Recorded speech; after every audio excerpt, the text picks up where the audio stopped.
Reading through the Bible in a year, July 6th, Joshua chapter 8, Psalm 139, Jeremiah 2, and Matthew 16. And Yahweh said to Joshua, "Do not fear and do not be dismayed. Take all the fighting men with you and arise, go up to Ai. See, I have given into your hand the king of Ai and his people, his city, and his land.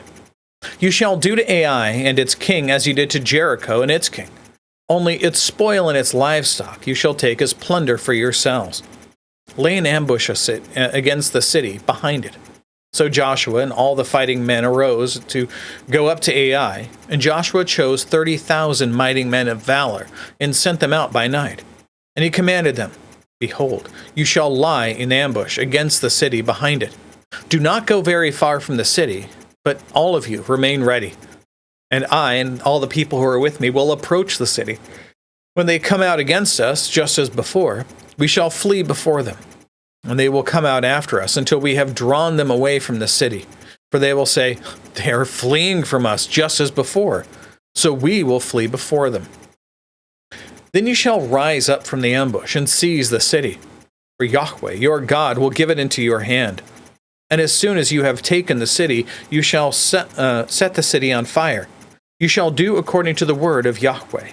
See, I have commanded you."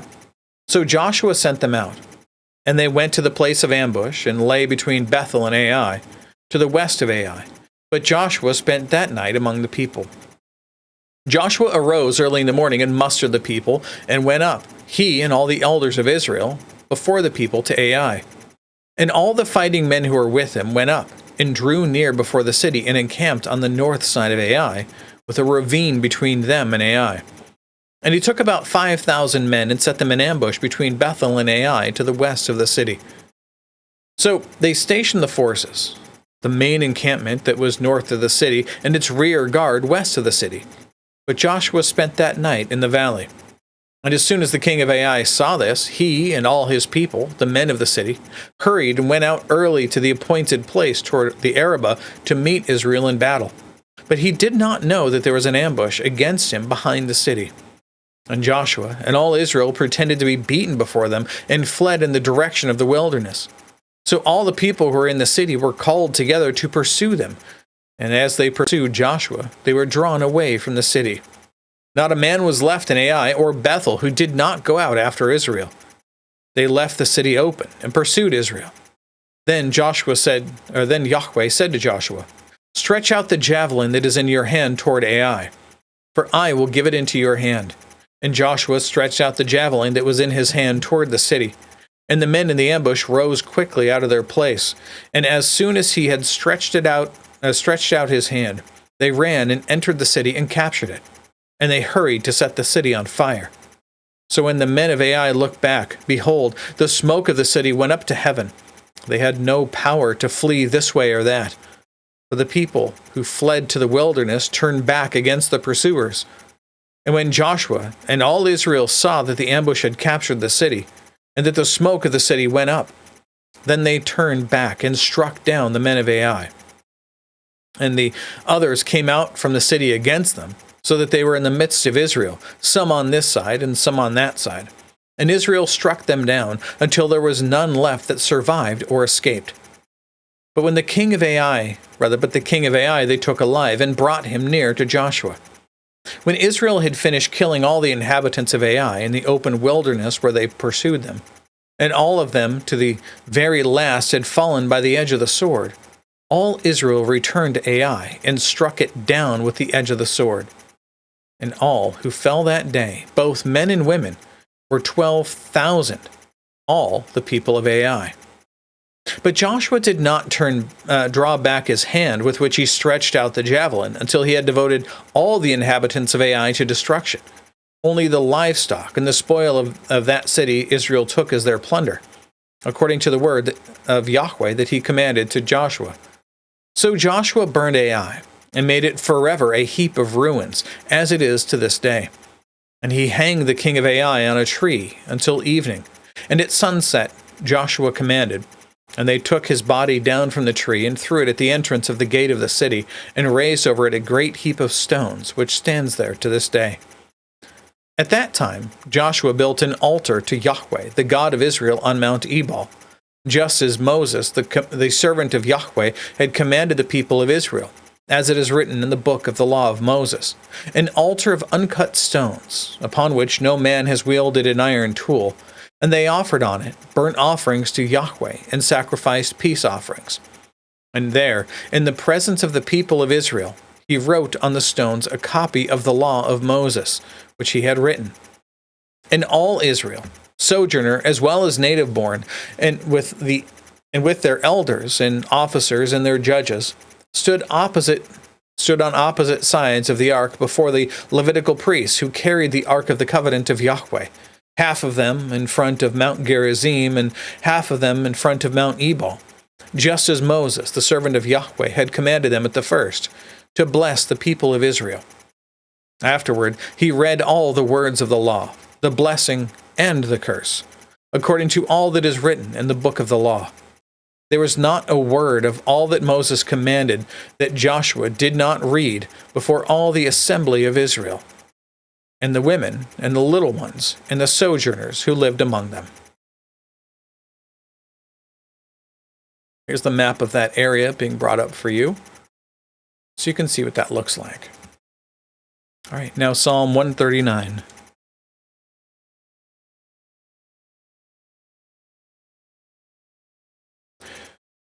O Yahweh, you have searched me and known me. You know when I sit down and when I rise up. You discern my thoughts from afar. You search out my path and my lying down, and are acquainted with all my ways. Even before a word is on my tongue, behold, O Yahweh, you know it altogether. You hem me in behind and before, and lay your hand upon me. Such knowledge is too wonderful for me. It is high, I cannot attain it. Where shall I go from your spirit? Or where shall I flee from your presence? If I ascend to heaven, you are there. And if I make my bed in Sheol, the place of the dead, you are there. If I take the wings of the morning and dwell in the uttermost parts of the sea, even there your hand shall lead me, and your right hand shall hold me. If I say, surely the darkness shall cover me, even the light about me, and the light about me be night, even the darkness is not dark to you. The night is bright as the day, for darkness is as light with you. For you formed my inward parts. You knitted me together in my mother's womb. I praise you, for I am fearfully and wonderfully made. Wonderful are your works.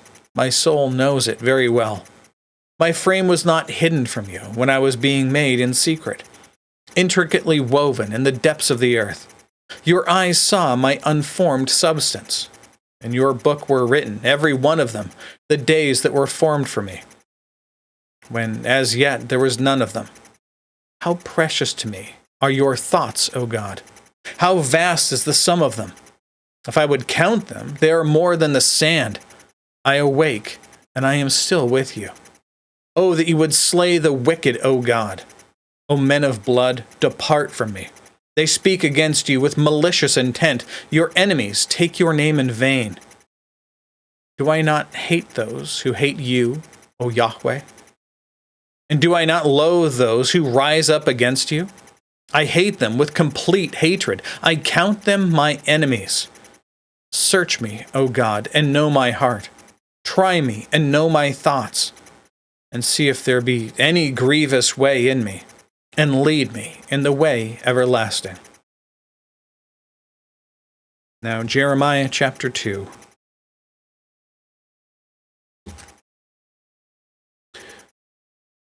The word of Yahweh came to me, saying, Go and proclaim in the hearing of Jerusalem, thus says Yahweh. I remember the devotion of your youth, your love as a bride, how you followed me in the wilderness and a land not sown. Israel was holy to Yahweh, the firstfruits of his harvest. All who ate of it incurred guilt. Disaster came upon them, declares Yahweh. Hear the word of Yahweh, O house of Jacob, and all the clans of the house of Israel. Thus says Yahweh. What wrong did your fathers find in me, that they went far from me, and went after worthlessness, and became worthless? They did not say, where is Yahweh, who brought us up from the land of Egypt, who led us in the wilderness, in a land of deserts and pits, in a land of drought and deep darkness, in a land that none passes through, where no man dwells. And I brought you into a plentiful land to enjoy its fruits and its good things. But when you came in, you defiled my land and made my heritage an abomination. The priest did not say, where is Yahweh? Those who handle the law did not know me. The shepherds transgressed against me. The prophets prophesied by Baal, and went after things that do not profit. Therefore I still contend with you, declares Yahweh. And with your children's children I will contend. For cross to the coasts of Cyprus and see, or send to Kedar and examine with care. See if there has ever been such a thing. Has a nation changed its gods, even though they are no gods? But my people have changed their glory for that which does not profit. Be appalled, O heavens, at this. Be shocked, be utterly desolate, declares Yahweh. For my people have committed two evils. They have forsaken me, the fountain of living waters, and hewed out cisterns for themselves, broken cisterns that can hold no water. Is Israel a slave? Is he a homeborn servant? Why then has he become a prey? The lions have roared against him. They have roared loudly. They have made his land a waste. His cities are in ruins, without inhabitant. Moreover, the men of Memphis and Tahpanhes have shaved the crown of your head. Have you not brought this upon yourself by forsaking Yahweh your God when he led you out in the way? And now, what do you gain by going to Egypt to drink the waters of the Nile? Or what do you gain by going to Assyria to drink the waters of the Euphrates? Your evil will chastise you, and your apostasy will reprove you. Know and see that it is evil and bitter for you to forsake Yahweh your God. The fear of me is not in you, declares Yahweh, God of hosts. For long ago I broke your yoke and burst your bonds, but you said, I will not serve. Yes, on every high hill and under every green tree you bow down like a whore. Yet I planted you, a choice vine, wholly of pure seed. How then have you turned degenerate and become a wild vine? Though you wash yourself with lye and use much soap, the stain of your guilt is still before me, declares the Lord Yahweh. How can you say, I am not unclean? I have not gone after the Baals. Look at your way in the valley. Know what you have done. A restless young camel running here and there. A wild donkey used to the wilderness, in her heat sniffing the wind. Who can restrain her lust? None who seek her need weary themselves. In her month, they will find her. Keep your feet from going unshod, and your throat from thirst. But you said, it is hopeless, for I have loved foreigners, and after them I will go. As a thief is shamed when caught, so the house of Israel will be shamed. They, their kings, their officials, their priests and their prophets, who say to a tree, you are my father, and to a stone, you gave me birth. They have turned their back to me, and not their face. But in the time of their trouble they say, arise and save us. Where are your gods that you made for yourself? Let them arise if they can save you in your time of trouble. For as many as are your cities are your are your gods, O Judah. Why do you contend with me? You have all transgressed against me, declares Yahweh. In vain I have struck your children. They took no correction. Your own sword devoured your prophets like a ravening lion. And you, O generation, behold the word of Yahweh. Have I been a wilderness to Israel, or a land of thick darkness? Why then do my people say, we are free? When will we come no more to you? Can a virgin forget her ornaments, or a bride her attire? Yet my people have forgotten me days without number. How well you direct your course to seek love, so that even to wicked women you have taught your ways. Also, on your skirts is found the lifeblood of the guiltless poor. You did not find them breaking in, yet in spite of all these things, you say, I am innocent. Surely his anger has turned from me. Behold, I will bring you to judgment for saying, I have not sinned. How much you go about changing your way. You shall be put to shame by Egypt, as you were put to shame by Assyria. From it to you will come away with your hands on your head. For Yahweh has rejected those in whom you trust, and you will not prosper by them. Now, Matthew 16.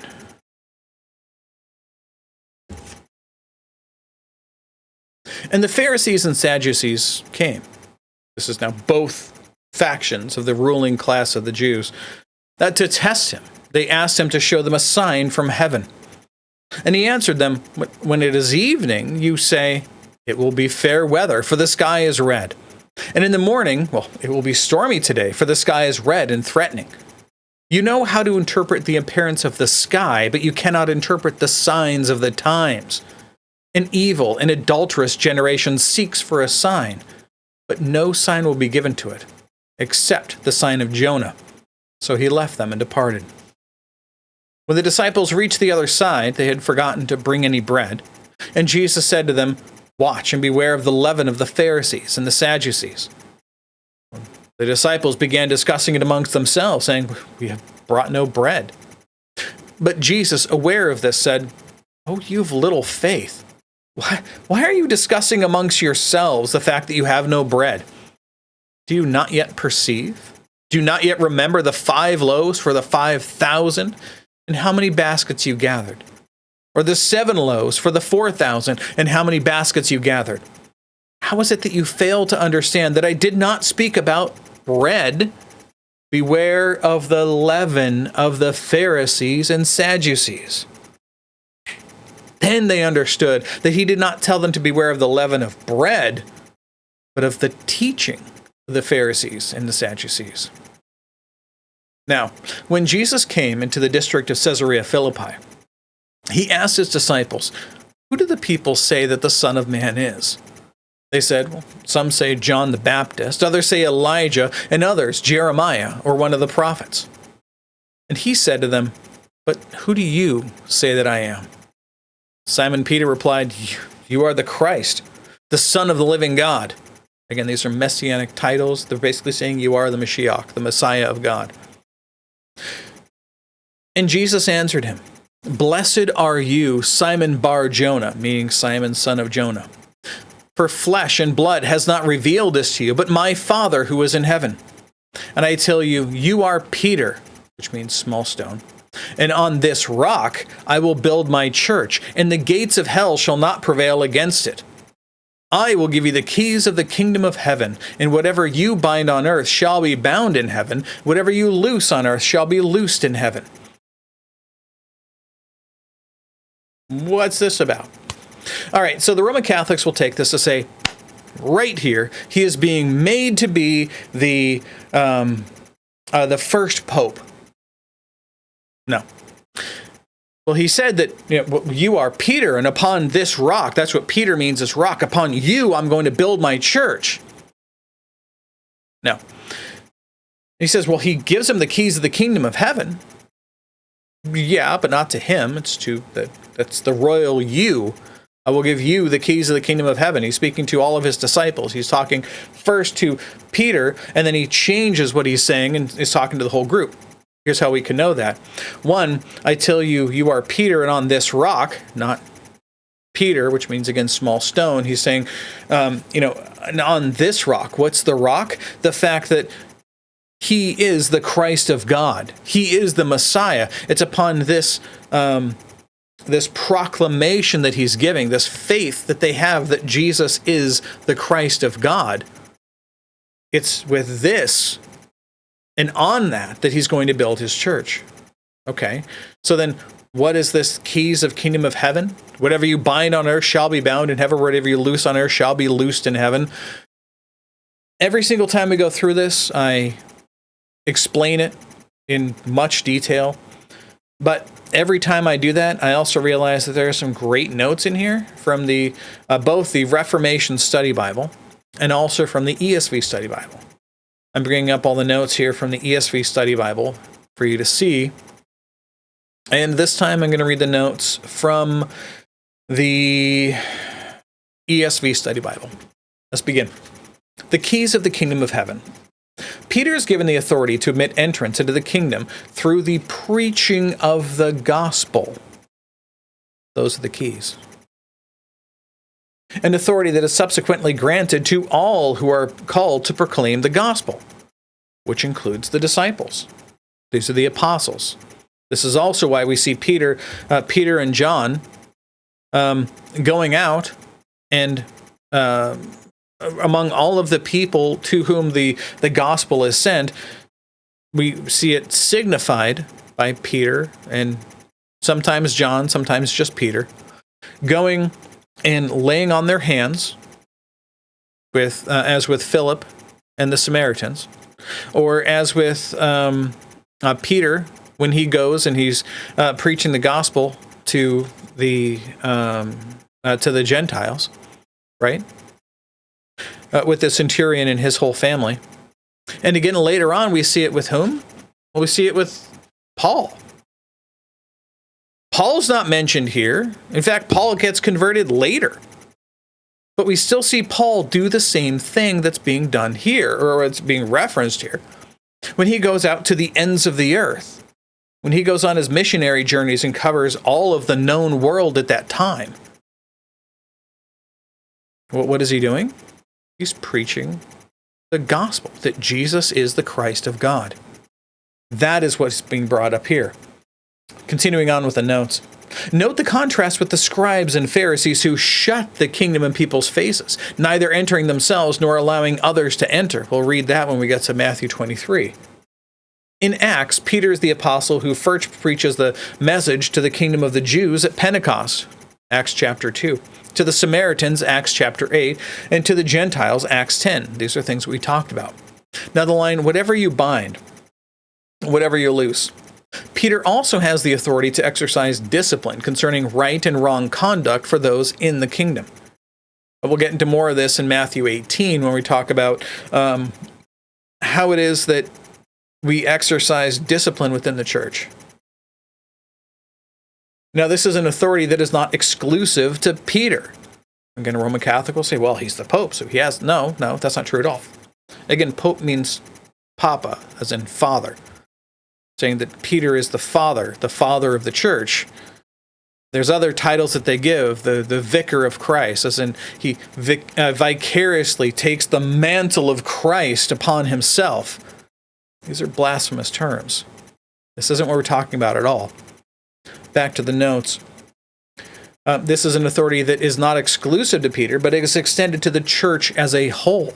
This is, again, church discipline. We read about this in Matthew 18, also John chapter 20. Jesus delegates authority to human leaders in the church who are called to govern his church on earth under his ultimate authority through the application of his word. Continuing on with verse 20 here. Then Jesus strictly charged the disciples to tell no one that he was the Christ. Why? We talked about that before. If everybody knew he was the Christ, he would be flocked everywhere he went and he couldn't do anything. Verse 21. From that time, Jesus began to show his disciples that he must go to Jerusalem and suffer many things from the elders and chief priests and scribes, and even be killed, and on the third day be raised. And Peter took him aside, began to rebuke him, saying, Far be it from you, Lord. This shall never happen to you. But he turned and said to Peter, again, Roman Catholics, he's the Pope, right? He's speaking from the chair. Now, what does Jesus say to him? Get behind me, Satan. Maybe he is the first Pope. Here he's a representative of Satan. Who's to say? Jesus continues, you are a hindrance to me, for you are not setting your mind on the things of God, but on the things of man. Why is this happening? We talked about this before as well. For generations, hundreds of years really, they had been preaching that when the Messiah comes, when the Christ of God appears, who Jesus just openly declared himself to be, agreed with them that he was, they had been taught by all of the scribes, and religious leaders for hundreds of years that when the Christ comes, he's going to be a political leader. He's going to be a new king, just like David was. He's going to overthrow all of these kingdoms and powers and everything else that oppresses the people, and then they would be foisted up to rule over the entire world. That's what they were told was going to happen from the Christ. Now, that does happen when Jesus comes the second time. Here, he's completing the first part of that promise. The first part of the promise is the destruction of Satan and the power of Satan over the people, namely our sins. Verse 24.